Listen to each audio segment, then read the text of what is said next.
গণতন্ত্রকে প্রশ্ন করা শেখেন, চোখ বন্ধ করে। একমাত্র সমাধান কোনদিনই পৃথিবীর ইতিহাসে ডেমোক্রেসি ছিল না, আজও নয়, ভবিষ্যতেও হবে, এবং এটা অবশ্যই একদিন ফল ডাউন করবে।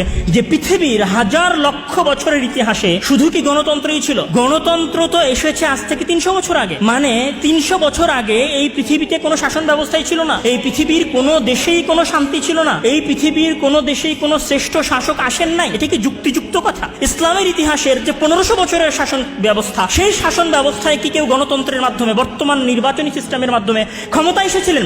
যদি তারা কেউ নির্বাচনী ক্ষমতার মাধ্যমে ক্ষমতায় এসে না থাকে, তাহলে কি আপনি বলবেন যে গণতন্ত্র আসার আগে 300 বছর আগে সারা পৃথিবী অন্ধকারাচ্ছন্ন ছিল, এই সারা পৃথিবীতে কোনো ভালো শাসক ছিল না, সারা পৃথিবীর মানুষেরা সবাই নির্যাতন এবং জুলুম অত্যাচারের মধ্যে ছিল, সারা পৃথিবীর সকল মানুষ? এটা কি কোনো যুক্তিযুক্ত কথা? যদি এটা যুক্তিযুক্ত কথা না হয়, তাহলে অবশ্যই আমাদের কাছে অপশন আছে যে আমরা গণতন্ত্রের বাইরে অন্য কোনো অপশনের দিকে যাব। অবশ্যই আমাদের কাছে অপশন আছে যে আমরা খেলাফত শাসনের কথা বলতে পারি, এটা আমাদের রাইটস। গণতন্ত্র তোমরা নিয়ে এসেছিলা ইউরোপিয়ান অন্ধকারাচ্ছন্ন যুগের কারণে। তোমরা যখন অন্ধকারের মধ্যে ছিলা 500 খ্রিস্টাব্দ থেকে নিয়ে 1500 খ্রিস্টাব্দ পর্যন্ত, ওই সময় তো আমরা মুসলমানেরা অন্ধকারের মধ্যে ছিলাম না। সুতরাং গণতন্ত্র তোমাদের প্রয়োজন, আমাদের প্রয়োজন নয়। ডেমোক্রেসির সবচেয়ে বড় মূল ভিত্তি যদি হয় জনগণের শাসন কায়েম করা, তাহলে আমি বলবো যে বাংলাদেশের যত রাজনৈতিক দল আছে তাদের সবাইকে আগে এই বাক্যে একমত হওয়া উচিত যে বাংলাদেশের জনগণ কি গণতান্ত্রিক সিস্টেম চায় নাকি বাংলাদেশের জনগণ ইসলামিক শাসন ব্যবস্থা চায়। আগে এইটার উপর ভোট হতে হবে, তারপরে ডেমোক্রেসির বিষয়ে ভোট হবে, তারপরে নির্বাচনের আয়োজন হবে। আপনি লক্ষ কোটি জনগণের মনের বাসনা কামনার কথা শুনলেন না, আর বলছেন যে ওকে বাংলাদেশে ডেমোক্রেসি কায়েম হচ্ছে, মানে জনগণের শাসন কায়েম হচ্ছে।